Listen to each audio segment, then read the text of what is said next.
Our topic for today is also called as maxima and minima. So therefore, this is just a continuation sa klase natin last week, which is maxima and minima lang. Okay? So, but for this day, no, pag-uusapan natin yung mga derived formula, 'di ba?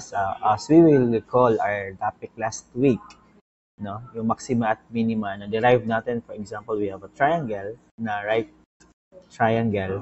In order for us to have the maximum area of this triangle given yung ating hypotenuse, dapat po yung relationship ng ating y tsaka x or yung ating a tsaka b is equal.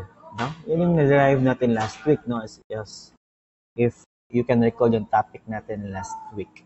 So for today, alangan naman na i-derive natin lahat ng formula sa board exam pa. 'Di ba? So therefore, meron tayong list dito ng mga maxima and minima, then ang kanilang formula.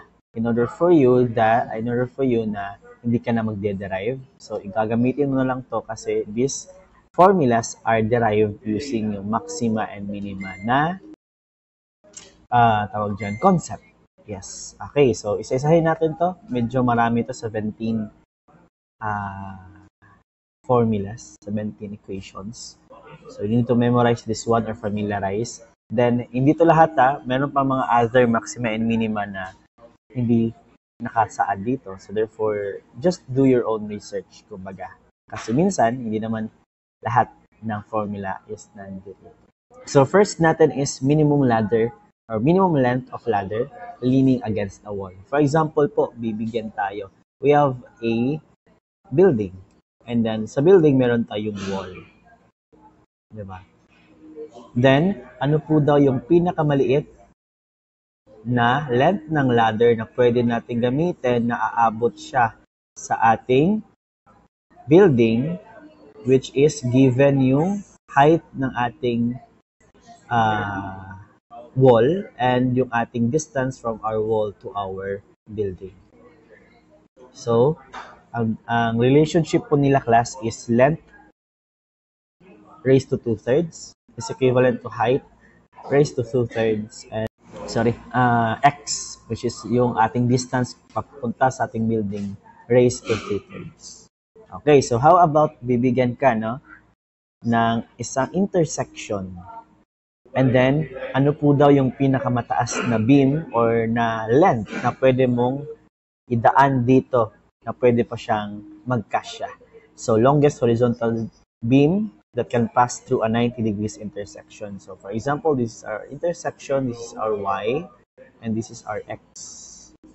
So ano po daw yung pinakamataas na pwedeng idaan natin dyan na magkasya? So, yung formula niyan is length ng ating beam, 2/3 is equivalent to x 2/3 plus y 2/3. How about number 3? For example, bibigyan ka ng materyales. Ano yung dapat shape ng materials mo na rectangle, di ba? Ano dapat yung dimension ng rectangle para minimum yung perimeter or maximum yung area? So therefore, pag bibigyan ka ng rectangle, ang gagawin mo po is dapat x is equivalent to y para mag-yield siya ng minimum perimeter or maximum area. So therefore, square yung gagawin mo, ay yung pag-square is x must be equivalent to y. Para magkaroon ka ng minimum perimeter and maximum area. Okay, so proceed po tayo. Ayan. So for example, bibigyan ka ng closed cylindrical tank. Tapos sasabihin sa'yo na you must have a minimum total surface area. Ano dapat yung relationship ng mga side natin tsaka yung height. So in order for us to have a minimum surface area or minimum cost or maximum volume, dapat po yung diameter natin is equivalent to our height. Equal dapat silang dalawa para ma-obtain natin yan. What if open siya? Open yung nasa itaas. Pag open po, then gusto mo maximum volume and minimum yung total surface area, diameter is equivalent to 2h. So for example, height mo is 4, so ang diameter mo is gawin mong 8. So, parang ganyan. Relationship between our sides to have our minimum or maximum measurements. So, number 5 natin is rectangular. Kaya pag bibigyan ka ng circle, ano yung pinakamalaking pwedeng i-cut mo dyan na rectangle sa inside? So, para mas pinakamalaking rectangle mo yung makat mo, ang i-cut mo is a square. Sabi mo, sir, rectangle, pero bakit square? Diba? Square is a family of, or kabilang siya sa family ng square. Rectangle. So, a square is also a rectangle. Diba? Pero not all rectangles are square. Diba? So, parang member siya sa family tree. Square, pwede rectangle. No? Under siya sa square ba? Okay? So, number 6. How about if bibigyan ka ng box? Ano po dapat yung side ng box if closed yung nasa taas sa closed? Ano dapat yung dimension para maximum yung ating total area? Maximum volume yung ma-yield mo or makukuha. So, para magkaroon ka ng maximum volume in a box, dapat po yung box is a cube. So, para cube, mas malaki yung area niya. Okay, so pag cube, x is equivalent to y is equivalent to z. So, what if, sir, open yung nasa itaas? Open. Pag open po, class, ang gagawin mo lang is yung isang side, which is si y, is gagawin mo 2y. So, x is equivalent to z is equivalent to 2y. So, for example, x mo is 2. So, si y, baliktad. If y is mo is 2, sabi dito is x is 2y daw. So, 4. Then, yung z mo is 4. Relationship, kumbaga. Okay? So, paki-screenshot po. Ayan, screenshot. Because we will be using these formulas for today. Then, proceed tayo. Again, we have 17 formulas for today. Pero, kulang yung oras, no, if bibigyan natin sa isa't isa ng example. So, therefore, just do your own research sa ibang examples na nakasaad dito. Okay. So, proceed tayo. 7, for maximum area of a rectangular window. For example, ito yung gusto mo na window. Diba? Pero ano yung pinaka-maximum area na pwede mong gawin?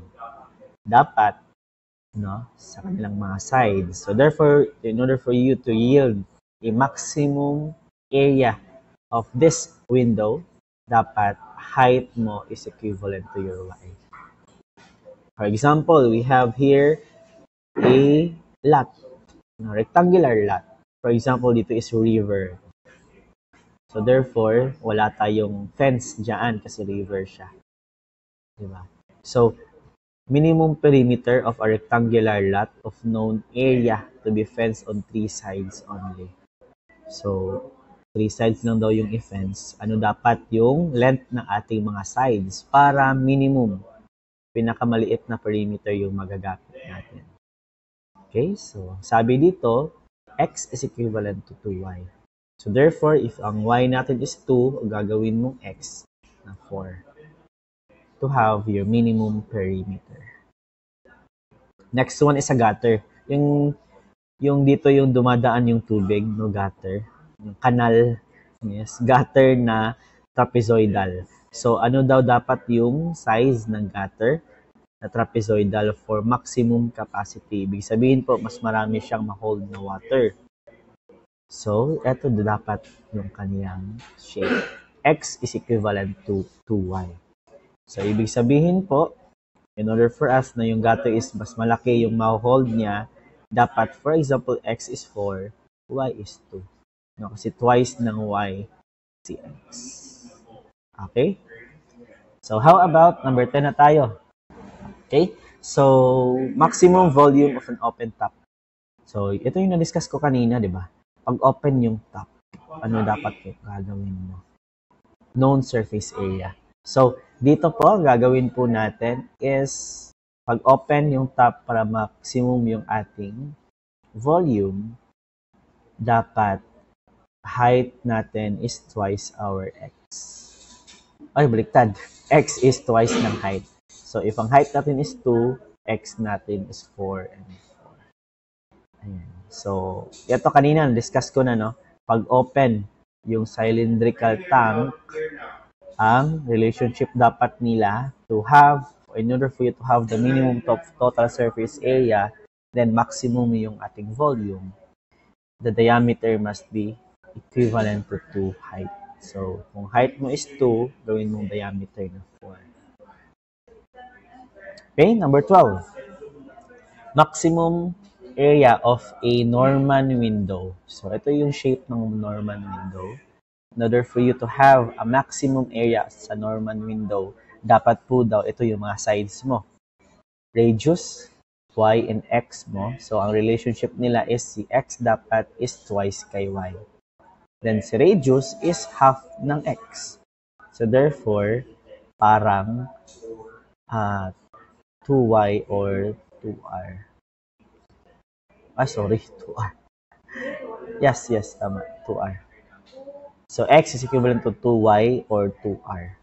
So, kung 2 ang y mo, 2 din yung r mo, x mo is 4. So, parang ganyan. Okay, screenshot po. So that we can proceed to our next na mga formulas.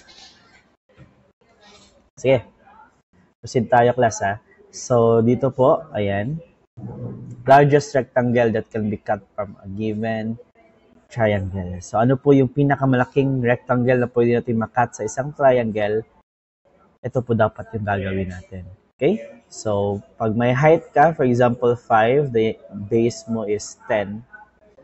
Ano dapat po yung pag-cut mo? Sabi niya, base is equivalent to 2x. So, therefore, pag mag-cut ka, half ng iyong base.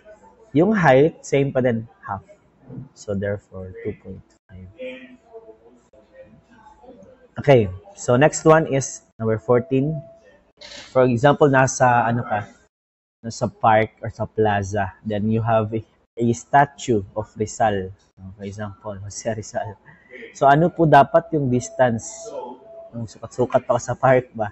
Ano po dapat yung distance from our, tawag dito, statue para malaki yung iyong angle or yan yung tinatawag natin na pinakamagandang view sa ating statue. So, therefore, dapat po x is equivalent to square root of AB. So, ang A po natin is level, eye level. So, ikaw to. Ikaw yan, nakatindig. Then, eye level mo, papunta sa bottom of the statue. That is A. Then, eye level mo, papunta sa top of the statue. That is letter B. So, gamitin mo lang to ng formula para alam mo kung saan or ano yung distance mo dapat sa statue to have a maximum angle of viewing. Okay, last 3.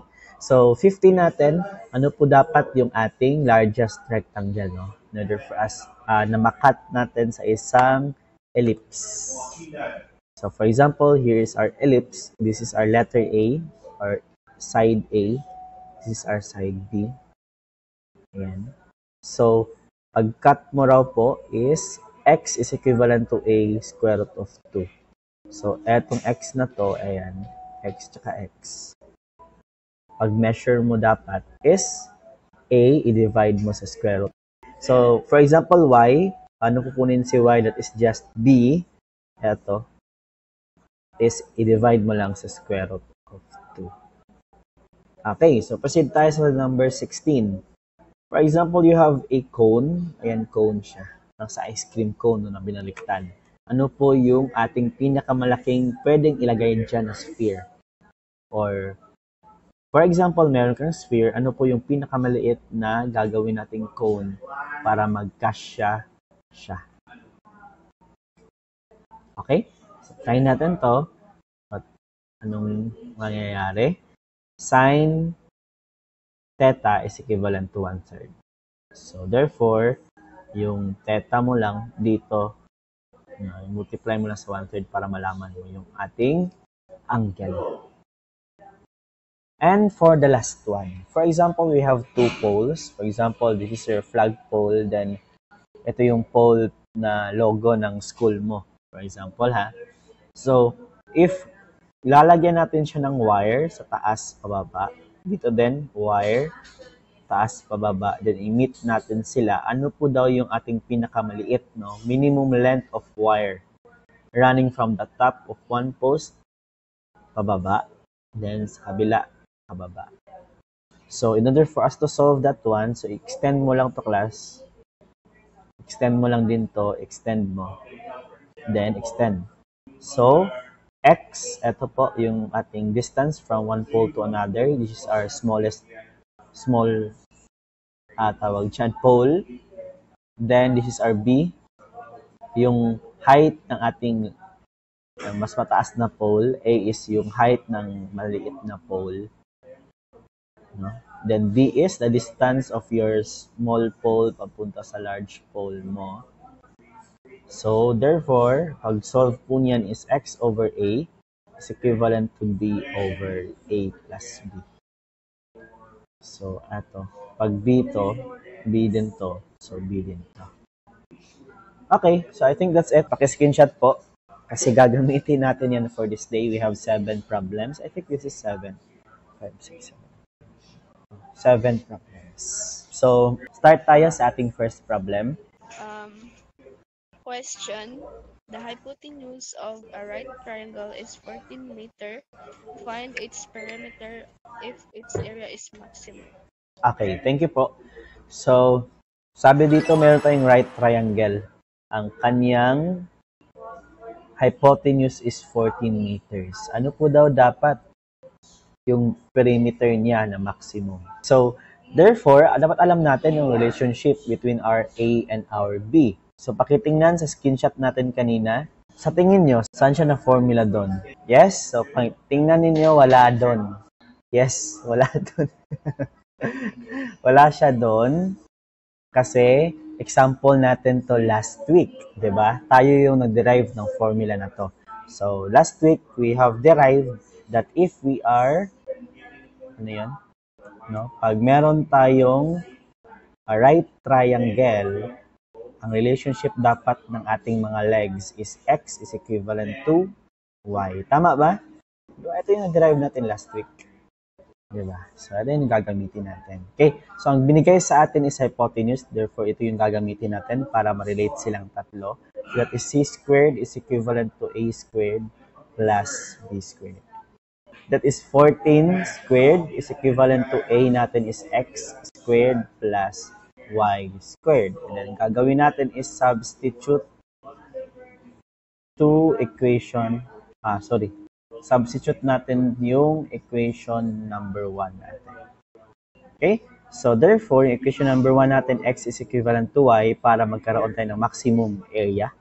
So, therefore, 14 squared is equivalent to x squared plus x squared. So, paki-input sa calculator, then shift solve, makukuha si x. Pero kung gusto mo na mano-mano, sige, imano-mano natin. What is 14 squared? That is 196. Then, x squared plus x squared is 2x squared. Diba? Am I right? Tama mo siguro, no? Then, shift solve. Or pwede din, gawin natin, no? Transfer natin to the other side. 196 divided by 2, then square root. Tama ba? I think tama naman din. So, that is 9.899 meters. So, therefore, alam naman natin na yung x is equivalent to y. So, kung ano yung x, yun din yung ating y. 9.899 meters. Okay? So, therefore, hindi yan yung hinahanap natin. Ang hinahanap natin is perimeter. So, what is the perimeter of our triangle? Perimeter is the combination, no? I-add mo lang yung lahat, yung tatlo. Perimeter natin is A plus B plus C. Pwede din siya na X plus Y plus C. So, wait lang. Sulat ko muna. X natin is 9.899 plus 9.899 plus 14. Yes, Raysan, what is our perimeter? That is 33.798 meters. So, pag walang unit, sorry na lang, mali ka. Dapat may unit talaga. Okay, so screenshot po. Again eto, saan yung galing sir? Last week, tayo mismo ang nag-derive niyan. So, pag alam mo na yung relationship nila, huwag mo na lang i-drive ulit, no? Kasi it will consume your time. So, therefore, dapat gamitin mo lang siya kaagad. Okay? Ayan. Okay? So, proceed po tayo sa ating next problem. The hypotenuse of right triangle is 15 meters. Find its maximum area. Okay, so thank you. Same pa din kanina, we are dealing with a right triangle. So, binigyan tayo ng hypotenuse which is 15 meters. Then we have our A and our B or pwede din siyang X and Y. Diba? Then raise hand, ano dapat yung relationship nila para maximum yung area?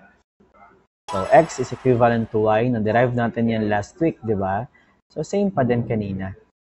X is equivalent to Y to have a maximum area.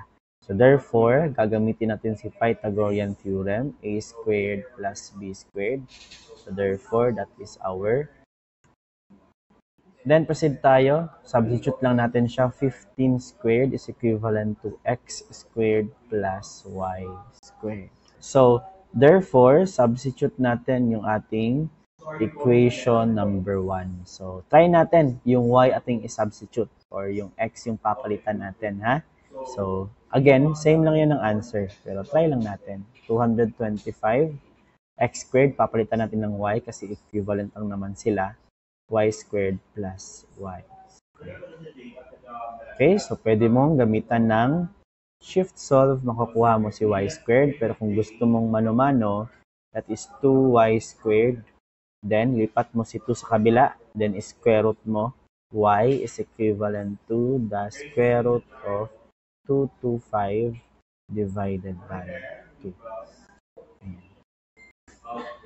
So, what is the answer for that? Yes, thank you. That is exactly 10.07. Then, huwag kalimutan yung meters. So, therefore, same lang naman sila ni X. 607 meters. Ayan. Pero dito yung tinatanong. Ang tinatanong is maximum area. So, ano yung formula ng triangle na area? 1/2 base times height. So, 1/2 x times y. Okay. Substitute lang natin yan, 1/2. Then, x natin is 10.607 multiplied by 10.607. The answer is equivalent to 56.254 unit meter squared. So, pag walang unit, yan, no? Diba? Ano answer? Okay. So, proceed tayo. Paki-screenshot po so that we can proceed to our next problem. A rectangular lot having an area of 5,000 meters squared is to be fenced on 3 sides. Find the least amount of fencing needed. Yes, thank you. So, for example, sabi ko kanina, no, meron tayong noodles dito. Noodles. Meron tayong river dito. So, therefore, hindi na natin kailangan ng fence dyan. Ang kailangan daw nating i-fence is yung other 3 sides. Ano po daw dapat? Yung least amount of fencing, meaning yung perimeter na magagamit natin. Na binigyan tayo ng area ng ating lot, which is 5,000 meters squared. So, label natin y, and x. Ayan. Okay? So, raise hand po. What is the formula for this one? X is equivalent to 2y in order for us to yield a minimum perimeter. Ayan. So, ang binigay is area. So, therefore, gagamitin natin yung is area na formula. Area ng ating square is, raise hand, so land times width or x times y. Diba? That is our second formula. Okay? So, substitute po natin sa equation number 2 yung equation number 1. Substitute equation number 1 sa ating equation number 2. Diba? So, therefore, i-arrow natin dyan. Oops, sorry. Ayan. So, substitute natin siya. Magiging area is equivalent to 2y multiplied by y. Ayan. Okay? So therefore, area is equivalent to 2y squared. Uy, sorry. Substitute na tayo. So, sabi niya kanina, area natin is 5,000. Ito din 5,000. So therefore, i-shift solve mo, or pwede din, no, na ilipat mo sa other side, 5,000 divided by 2, then square root. Diba? So what is our y? 50. Exactly, that is 50 meters. So therefore, next thing that we need to solve is our x. So substitute natin yan to our equation number 1 para makuha natin si x, which is 2 times 50, which is equivalent to, obviously, 100 meters. Pero hindi yan yung hinahanap. Ang hinahanap natin is least amount of fencing. So, yung perimeter. 100 plus 2 times 50 equals 200 meters. So, therefore, screenshot. Okay. Proceed tayo sa ating next example. A closed cylinder container was cut out of 169.6 meters squared of materials. Determine the radius of the vessel if it has a maximum volume. Yes, thank you. So, meron tayong closed, no? Sirado siya na cylindrical container. Then, ang volume po daw niya is 169.6. So, ano po daw dapat yung ating maximum volume? Ano yung radius para magkaroon tayo ng maximum volume? So, pakitingnan sa screenshot. No? So, radius kasi yung hinahanap, drawing muna natin. Radius. Yan. Then, ito yung diameter. Diba? Okay, so yung pag elementary pa tayo, na-discuss sa atin, diba? 2 radius is equivalent to our diameter. So, ang tanong ko, anong relationship ng diameter at height pag closed? That is, D is equivalent to height. And that is our equation. So, ang binigay sa atin is materials, no, cut out. So, therefore, surface area yung binigay. Ang question is, what is the surface area of a cylinder? Wala sila area. No? Search niyo sa internet, pero para sa akin, no, pwede naman din ng i-derive natin. Take note of surface area. Yan yung nakapulupot sa kanya. So, we have 2 circles sa baba, sa taas. So, that is 2 pi r squared kasi dalawang circle. And then, ito, yung nakapulupot sa kanya, that is a long rectangle. Agree ba? Pag ito, putulin mo, then i-spread mo siya, rectangle yan siya. So, therefore, the length of this one is the perimeter of this circle. What is the perimeter of a circle? 2 pi r. So, 2 pi r multiplied by h. Diba? So, therefore, ang formula po dito is plus 2 pi r times height. Or you could just search the internet.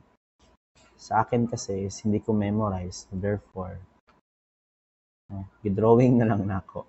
Okay? So, dalawang circles plus 2 pi r h. So, I hope that I'm right.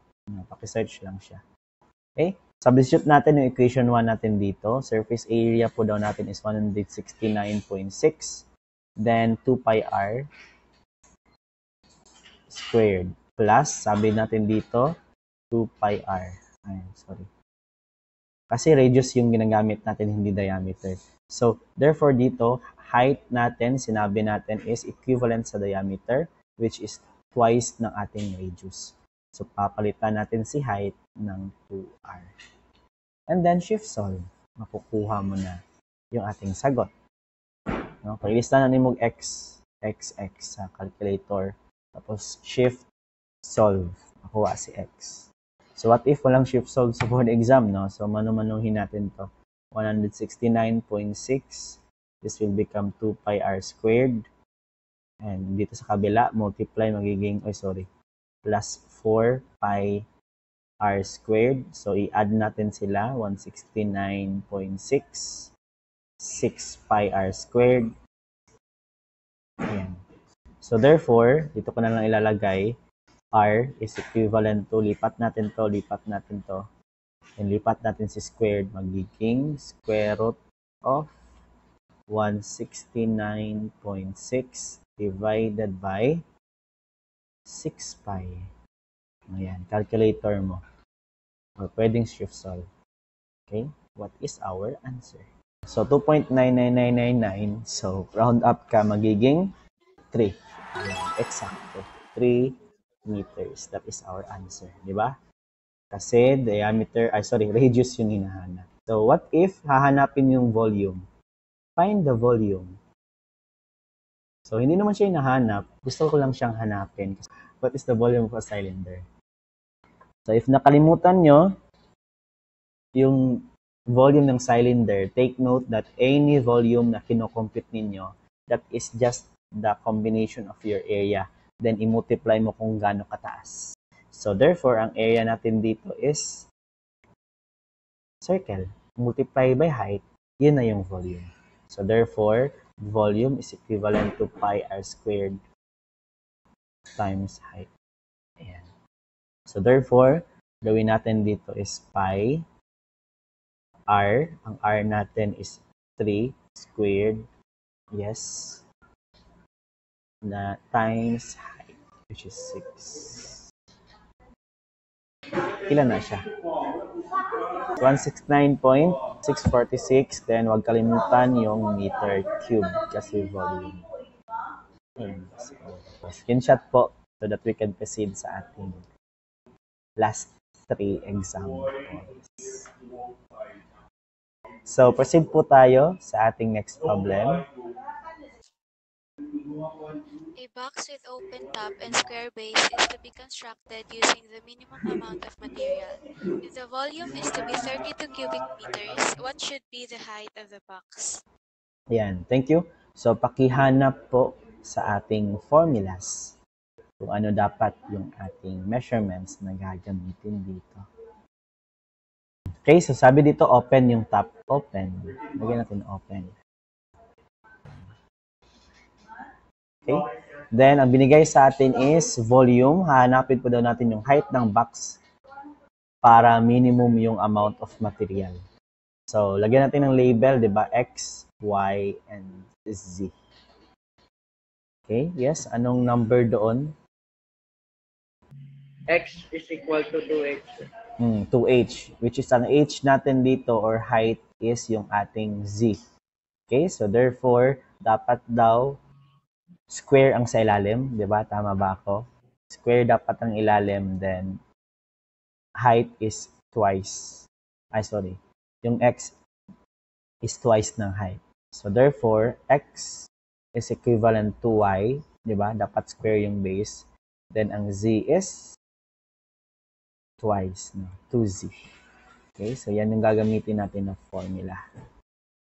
Ayan. Okay, so therefore, second formula na gagamitin natin is volume. Kasi volume naman din yung binigay.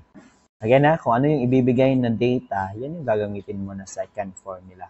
Ang close is x is equivalent to y is equivalent to z. Pag open, 2z. Okay, so yan lang yung difference nila. So x, y, and z, that is our second, di ba? This is the volume of a box. Ayan. So therefore, gagawin natin is i-input natin lahat, dapat ma-change to lahat into x para ma-shift solve natin. So yung z, papalitan natin, transfer natin dito. So magiging x over 2. Tama ba? X is equivalent to 2z, transfer. Z is equivalent to x over 2. So dyan yan siya galing ha. Okay. So therefore, gagawin natin is substitute equation number 1 to equation number 2. Ayan. So, therefore, sabi niya 32 yung volume sa 32. X is X. Y is same lang kay X. So, X pa din. Ayan. Then, z is x over 2. So, therefore, x over 2. Okay, calculator po. No? Or you can just combine that one, x cubed over 2. Then, lipat mo lahat sa kabila. X is equivalent to 32 multiplied by 2 kasi divide siya dito. Then, i-cube root natin. Kasi cube dito. Ayan. So, reason po, what is the answer? Yes, the answer is 4 meters. Ayan. Thank you. So, therefore, hindi naman ito yung hinahanap. Ang hinahanap natin is what should be the height. Diba? So, therefore, ang height natin is z. So, substitute natin yan sa equation number 1. So, therefore, z is equivalent to x over 2, 4 over 2. That is equivalent to meters. And ito yung hinahanap, height. Okay, so raise hand if you have any questions. May question ba? If wala, screenshot. Proceed tayo to our second to the last na question. A wall 3-meter high is 2.44 meter away from a building. What is the length in meters of the shortest ladder that can reach the building with one end resting on the ground outside the wall? Yes, thank you. Anong formula yung gagamitin natin dito? Gagamitin natin is yung formula number 1. We have a building. Then yung height ng ating wall is 3 meters. So this is 3 meters na height. Then yung distance from our wall to our building is 2.44. So lagyan natin. Ano ba yan? Ayan. Diba? So, that is 2.44. 2.44 meters. That is our x, di ba? So, ito yung length ng ating ladder. Ito yung hinahanap natin. Length of ladder. Okay, raise hand po. What is the formula for this one? Length raised to the power of 2/3 is equals to height raised to the power of 2/3 plus x raised to the power of 2/3. Substitute po natin yung ating mga given. Height natin is 2/3 plus x natin is 2.44 then raised to 2/3. Ayan. So therefore, length natin is equivalent to ito, paki-calculator muna nito class. Or pwede po shift solve kaagad para makuha si L. Pero mamaya na, ito muna. 3.893. Thank you. So, therefore, next thing is simplify natin o pwede mo siyang i-shift solve. Pero pag simplify natin, we will transfer this one to the other side. Diba? Pag i-transfer natin yung exponent na fraction is mag-reverse siya. No, reciprocal. So, therefore, this is 3.893 raised to 3/2. So, paki-calculator po, what is our answer? Yes, that is 7.681 meters. So, what if dito tayo, i-shift solve nyo daw kaagad? Ano yung answer? Di ba marunong kayong mag-shift solve? Same lang? Or magkaiba? 7.679. So, round up, 7, anong katabi ng 789? 7.68. Oh, 80. So, 680, tama? So, same lang yan siya. Yan. So, as you can see, kahit saan yan sa dalawa, okay lang. You know, maliit lang man din yung discrepancy. Paki-dictate, no? Alpha, then, eto, yung may x. So, lalabas si x, no? Then, raised to the power of 2/3. Then, ibaba mo siya, then alpha, calc para may equals. Nakalimutan ko yung value. That is, ano yung isang value? 3? 3 ba, class? Then 2/3. Paki-dictate po. Yes, sir. 3. Yung 3. isa, 2.44, sir. 2.44. Then raised to 2/3. Shift, then solve. then equal. 214? Ayan siya. 7.6797.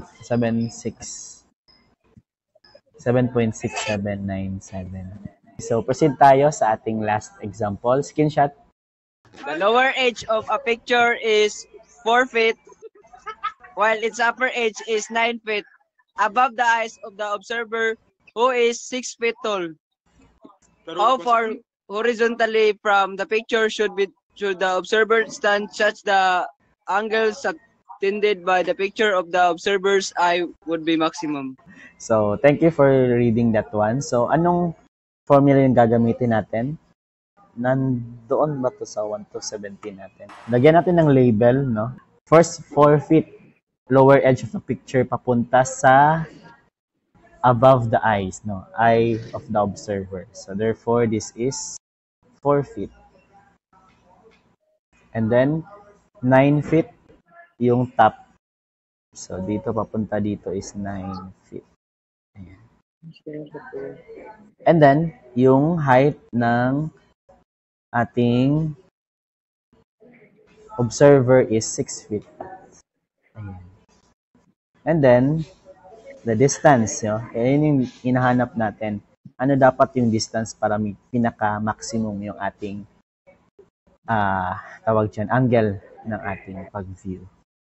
Ba? Angle subtended by the picture. Okay? So, raise hand. What is the formula for this one? So, x is equivalent to the square root of a b. Diba? So, that is our equation. So, therefore, substitute lang natin lahat. X is equal to 9. Ayan. No? This is our A. Lagyan natin ng label. This is our A. And this is our B. Tama ba? Muna, no? A tsaka B. Tama mo siguro. Okay, tama. So, therefore, calculate ninyo. The answer is, okay, that is 6 feet. Pag walang unit, mali. So, final answer. Okay, so I think that's it. So, thank you class for listening.